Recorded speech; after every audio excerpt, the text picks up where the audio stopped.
Սիրելի հայրենակիցներ, այսօր ուզում եմ խոսել առաջնորդության մասին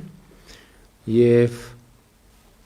վերջերս բոլորովին չսպասված տեղում հանդիպեցի այդ երևույթը բնորոշող մի չափազանց դիպուկ օրինակի, չնայած այդ օրինակը կամ համատեքստը բացարձակապես առաջնորդության մասին չէր, այլ ավիավթարի մասին էր։ Մի ֆիլմ էի դիտում National Geographic հեռուստաընկերության ավիավթարների հետաքննություն խորագրի ներքո եւ այդտեղ ներկայացված էր 1958 թվականի փետրվարին Մյունխենի օդանավակայանում տեղի ունեցած ավիավթարը, որի ուղևորները, օդանավի ուղևորները Manchester United թիմի, ֆուտբոլային թիմի ֆուտբոլիստներն են եղել եւ Մյունխենից թռնելիս են եղել Բրիտանիա եւ 44 ուղևորներից 20-ը մահացել են եւ ահա այդ դեպքի մասին պատմում էին ականատեսները եւ ուղևորներից մի քանիսը, իսկ վթարը տեղի է ունեցել շատ տարօրինակ հանգամանքներում։ Օդանավը առաջին անգամ թռիչքով վրա արագություն է հավաքել եւ չի կարողացել օդ բարձրանալ եւ հետ է շրջվել եւ երկրորդ անգամ է փորձել օդ բարձրանալ եւ կրկին չի կարողացել օդ բարձրանալ, այդ երկրորդ անհաջող փորձից հետո ուղևորներին իջեցրել են օդանավից եւ մոտավորապես 1.5-2 ժամ անց հետո կրկին հայտարարել, որ ինչ որ տեխնիկական խնդիր է եղել եւ այդ տեխնիկական խնդիրը լուծված է։ Եվ երրորդ փորձի ժամանակ բարձրացել է եւ գահավիժել եւ արդեն ասացի, որ 44 ուղևորներից 20-ը մահացել էին։ Ֆիլմը ընդհանրապես առաջնորդության մասին չէ, բայց ինձ ցնցեց մի դրվագ։ Երբ որ այդ ուղևորներից մեկը, ով հարցազրույցի ժամանակ հարցազրույց էր տալիս եւ պատմում էր, թե ինչպես են նրանք օդանավից իջնելուց հետո հրավիրվել օդանավ եւ ասում էր, որ երբ որ մեզ նորից ուղեկցում էին օդանավ, այդ ուղևորն էր ասում, թիմի անդամը, ասում էր իմ մտքում ես անընդհատ մտածում եմ, ես ինչ են անում, այսօր են մեզ տանում, ոնց կարող է պատահել, որ այդ տեխնիկական խնդիրը այսքան կարճ ժամանակում լուծված լիներ։ Եվ ասում է, որ ինքը մտածում էր, որ չի կարելի սա անել, սա պետքա կանգնեցնել, պետքա կանգ առնել, եւ այդ ականատես վկան ուղևորը ասում էր, որ ինձ թվում է, թե այդ ժամանակ բոլորի մտքում հենց այդ էր պատտվում, բոլորը հենց այդ նույնն էին մտածում։ Եվ լրագրողը, ահա այստեղ է ամենակարևոր պահը, նրան հարց է տալիս։ Ասում է, բայց եթե մտածում եք, ինչի չէիք բարձրաձայնում։ Եվ ուղևորը այս հարցազրույց տվողը տալիս է շատ կանխատեսելի մի պատասխան։ Ասում է, դե մտածեցի, որ կասեն, ահա վախեցավ, վախկոտ է, ահա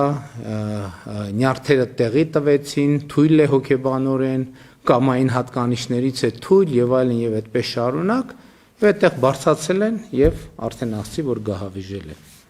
Եվ այդ ֆիլմի ընթացքում ընդհանրապես առաջնորդության մասին, առաջնորդի մասին, քաղաքականության մասին ոչ մի բան չկա։ Բայց ամբողջ խնդիրն է նա,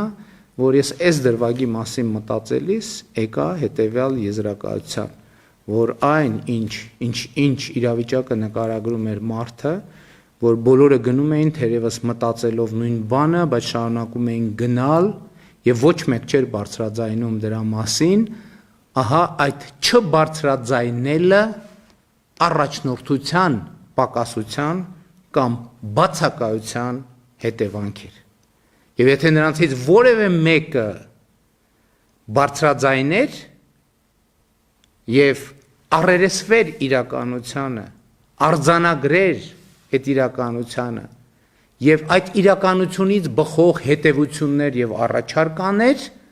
ահա ով էլ լիներ այդ 44 ուղևորներից, մինչև օդանավ բարձրանալը բնականաբար նա կստանձներ առաջնորդություն եւ նա կստանձներ պատասխանատվություն։ Չնայած որ մեծ հավանականությամբ, ինչպես հարցազրույց տվող ուղևորը ասում էր, մեծ հավանականությամբ շատերի առաջին ռեակցիան 44 ուղևորներից, արդեն 43 ուղևորներից շատերի առաջին ռեակցիան կլիներ նա, որ ահա այս բարձրաձայնողը վախկոտ է, կամային հատկանիշներ չունի, ներվերից կամ ընդհանրապես թույլ է եւ այլն եւ այսպես շարունակ։ Եվ այդ ֆիլմից հետո շարունակելով դիտումից հետո շարունակելով իմ մտածումները այդ իրավիճակի եւ առաջնորդության մասին եւ ես եկել եմ եւ վերահամոզվել եմ նրանում, որ առաջնորդությունը առաջին հերթին կանխորոշված իրադարձությունները փոխելն է, կանխորոշված իրադարձությունների շղթայից կամ կանխորոշված ճանապարհից դուրս գալն է եւ այդ ուժը եւ կամքը եւ այդ վճռականությունը ունենալն է։ Իհարկե համոզված եմ շատերդ կռահում եք թե ինչ նկատի ունեմ։ Ես նկատի ունեմ,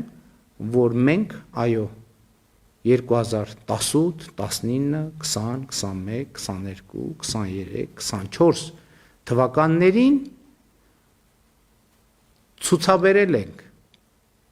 մեր ժողովրդի կողմից մեզ պատվիրակված առաջնորդական պարտականությունները եւ կանխորոշված աղետաբեր ճանապարհից դուրս ենք բերել մեր երկիրը, նախ կանգ ենք առել եւ դուրս ենք բերել մեր երկիրը, ներառյալ Ղարաբաղյան շարժումը չշարունակելու վճռական որոշմամբ եւ կամքով եւ մեր երկիրը հասցրել ենք խաղաղ հանգրվանի։ Նաեւ այս է պատճառը, որ մենք ասում ենք, որ ահա հիմա ժողովրդի արձագանքի ամենաճիշտ եւ ամենապատեհ պահն է հասունանում, որովհետեւ ժողովուրդը պետք է տեր կանգնի խաղաղությանը եւ նախորդած առաջնորդությանը պետք է հաջորդի ժողովրդի առաջնորդությունը, որը պիտի առաջնորդությունը վերապատվիրակի այն թիմին, այն կառավարող մեծամասնությանը, որը վճռական պահին կարողացել է ստանձնել առաջնորդությունը եւ գործել կանխորոշված